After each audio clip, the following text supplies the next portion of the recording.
Hello friends, welcome to my YouTube channel. आज के इस वीडियो में हम इग्नू पीएचडी हिंदी एंट्रेंस के पाठ्यक्रम में संकलित हिंदी कहानी के अंतर्गत मानसरोवर भाग 1 की कहानी बड़े भाई साहब के परीक्षा उपयोगी महत्वपूर्ण बिंदुओं पर चर्चा करेंगे। तो आइए देखते हैं इस कहानी के महत्वपूर्ण बिंदुओं को। सबसे पहले इस कहानी के पात्र को देखते हैं। पात्र में है बड़े भाई साहब। आइए इस कहानी के कथावस्तु को देखते हैं। प्रस्तुत पाठ में मुंशी प्रेमचंद जी ने अपने बड़े भाई के माध्यम से उन विद्यार्थियों पर व्यंग्य किया है जो पूरे दिन किताब हाथ में लिए रहते हैं और पढ़ने का दिखावा करते हैं, खेल को तुच्छ समझते हैं। लेखक समझाना चाहता है कि तनाव रहित दिमाग रखें, खेलने के समय खेल में और पढ़ने के समय पूरा ध्यान पढ़ाई में लगाएं। लेखक के भाई साहब उनसे 5 साल बड़े थे। अथक परिश्रम के बाद भी वे फेल हो जाते थे। लेखक कम पढ़कर भी पास हो जाता था। लेखक का ध्यान खेल में ज़्यादा रहता था। इस कारण उन्हें बड़े भाई साहब का कोपभाजन बनना पड़ता था। बड़े भाई साहब उन्हें अंग्रेजी की जटिलता समझाते हुए बताते थे कि अंग्रेजी सीखने के लिए जी तोड़ मेहनत करनी पड़ती है। मैं दिन रात मेहनत करके भी फेल हो जाता हूँ। तुम तो पढ़ाई को खेल समझ रहे हो। क्यों दादा की गाढ़ी कमाई खराब कर रहे हो?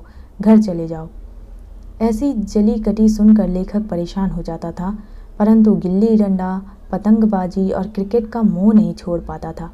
फिर जब सालाना इम्तिहान का परिणाम आया तो लेखक और भाई साहब के दर्जे में अंतर कम होता चला गया।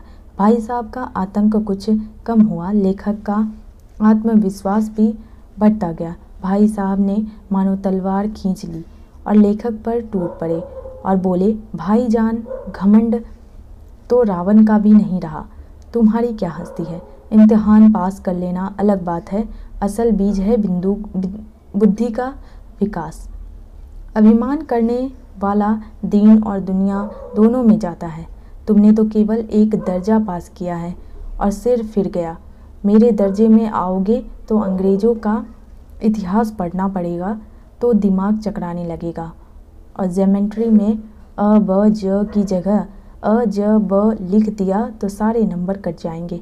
भाई साहब की उपदेश माला समाप्त होने का नाम नहीं ले रही थी।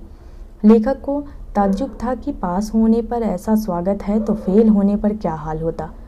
फिर सालाना इम्तिहान हुआ और संयोग से बड़े भाई साहब फेल और लेखक पास हो गया। भाई साहब रो पड़े थे। अब वे कुछ नरम पड़ गए थे। लेखक बाजार में कनकौए लूटता फिरता था। एक दिन बड़े भाई साहब से मुठभेड़ हो गई।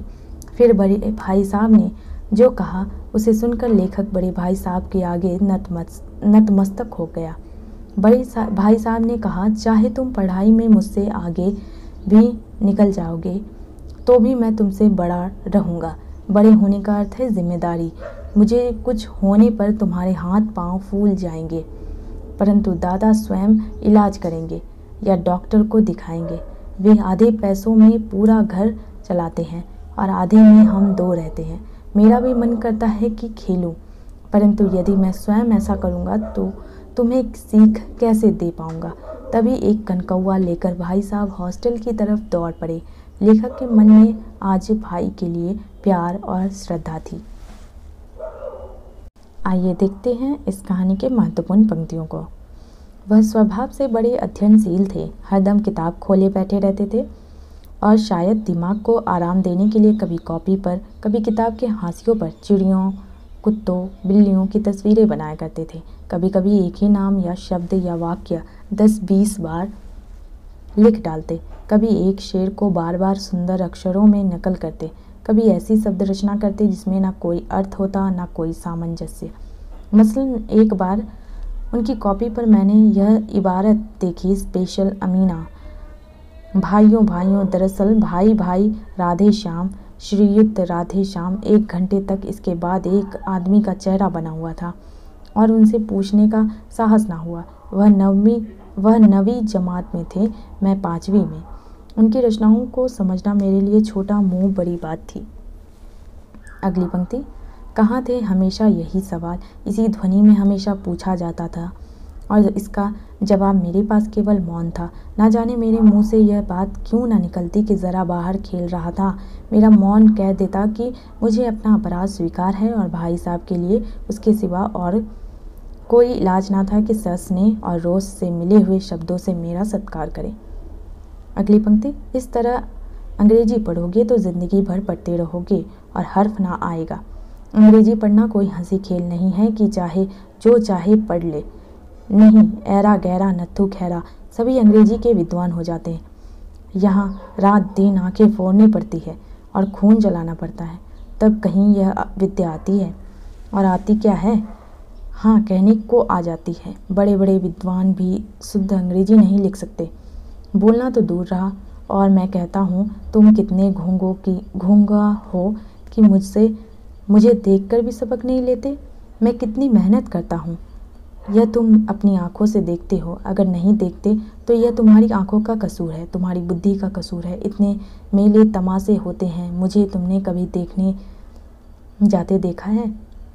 रोज ही क्रिकेट और हॉकी मैच होते हैं, मैं पास नहीं फटकता, हमेशा पढ़ता रहता हूँ। उस पर भी एक एक दर्जे में 2-2, 3-3 साल पढ़ा रहता हूँ। फिर भी तुम कैसे आशा करते हो कि तुम यूँ खेल कूद में वक्त गवा कर पास हो जाओगे? मुझे तो 2 ही 3 साल लगते हैं। तुम उम्र भर इसी दर्जे पड़े सड़ते रहोगे। अगर तुम्हें इस तरह उम्र गंवानी है तो बेहतर है घर चले जाओ और मज़े से गुल्ली डंडा खेलो। दादा की गाढ़ी कमाई के रुपए क्यों बर्बाद करते हो? अगली पंक्ति, मगर टाइम टेबल बना लेना एक बात है और उस पर अमल करना दूसरी बात। पहले ही दिन उसकी अवहेलना शुरू हो जाती। मैदान की वह सुखद हरियाली, हवा के हल्के हल्के झोंके, फुटबॉल की तरह उछल कूद, कबड्डी के वह दांव घात, वॉलीबॉल की वह तेजी और फुर्ती मुझे अज्ञात और अनिवार्य रूप से खींच ले जाती है और वहाँ मैं सब कुछ भूल जाता। वह जानलेवा टाइम टेबल, आँख फोड़ पुस्तकें किसी को याद ना रहती और भाई साहब को नसीहत फजीहत का अवसर मिल जाता। मैं उनके साथ भागता, उनकी आंखों से दूर रहने की चेष्टा करता, कमरे में इस तरह दबे पाँव आता कि उन्हें खबर ना हो। उनकी नज़र मेरी ओर उठी और मेरे प्राण निकले। हमेशा सिर पर एक नंगी तलवार सी लटकती मालूम होती। अगली पंक्ति, आदमी और जो कुकर्म चाहे करे पर अभिमान न करे। इतराए नहीं, अभिमान किया और दीन दुनिया दोनों से गया। शैतान का हाल भी पढ़ाइयों का। उसे यह अभिमान हुआ कि ईश्वर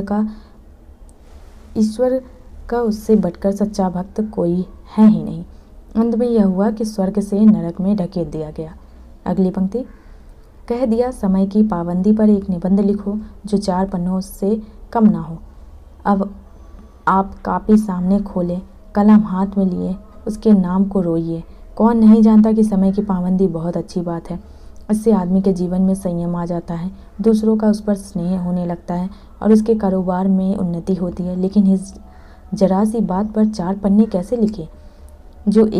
जो बात एक वाक्य में कही जा सके उसे 4 पन्नों में लिखने की ज़रूरत?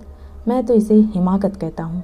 यह तो समय की किफ़ायत नहीं बल्कि उसका दुरुपयोग है कि व्यर्थ में किसी बात को ठस दिया जाए। हम चाहते हैं आदमी को जो कुछ कहना हो चटपट कह दे, अपनी राह ले, मगर नहीं, आपको 4 पन्ने रगड़ने पड़ेंगे, चाहे जैसे लिखिए, और पन्ने भी पूरे फुल स्केप के आकार के।